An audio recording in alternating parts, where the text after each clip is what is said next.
peloton dans ce premier virage. Le départ de cette course, l'envol d'abord, très difficile, très laborieux pour Valtteri Bottas qui est immédiatement dépassé par Verstappen, qui est contourné par Alex Albon. Sergio Perez était extrêmement bien placé, suffisamment bien placé pour menacer Verstappen, mais qui a gardé de la vitesse sur l'extérieur. Et puis c'est derrière que ça s'est emballé. Il faut regarder au fond de l'écran. Je ne sais pas si l'hélicoptère aura suivi à cet endroit. Non, on n'aura pas la scène concernant Romain Grosjean. Ouh, ici c'est, on l'a là, il est revenu Romain Grosjean.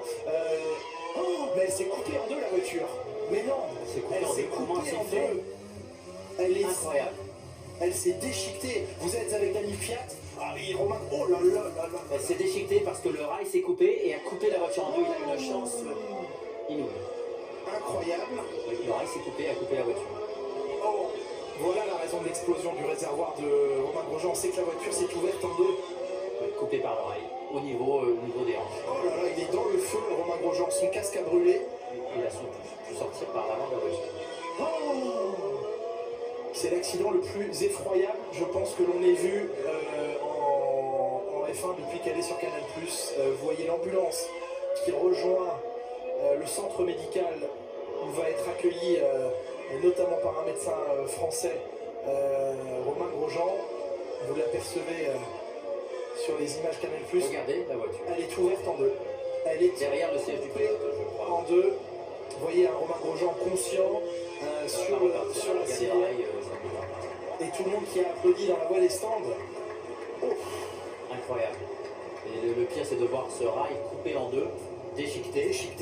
Ça a coupé la voiture. Ça rappelle un rail déchiqueté à Suzuka avec le pilote Toyota, excusez-moi, parce qu'avec l'émotion j'ai oublié son nom, qui pilotait en endurance, l'écossais.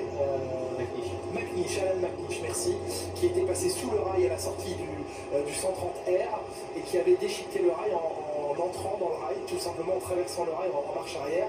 La Toyota qui avait été déchiquetée elle aussi, et lui s'en était sorti indemne. Ça refroidit tout le monde, hein, forcément. D'ailleurs, pourquoi un rail sans pneu devant, sans gomme?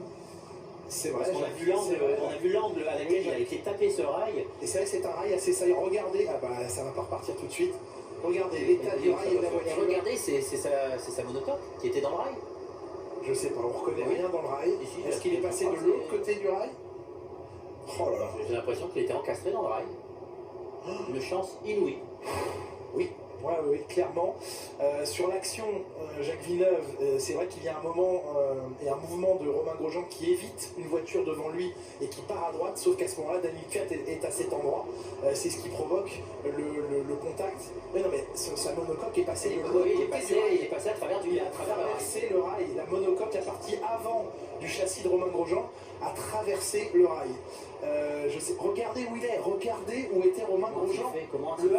Le halo a sauvé la vie de Romain Grosjean à cet instant. Oui. Pour la première fois, on peut dire que le halo a sauvé une vie. A sauvé une vie. Clairement.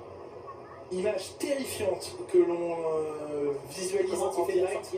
Je ne sais pas par où il est sorti. Il aurait pu être pris aux flammes. Bon, on va arrêter de. Voilà, on va pas refaire le scénario. Il est ce qu'il est et Romain Grosjean.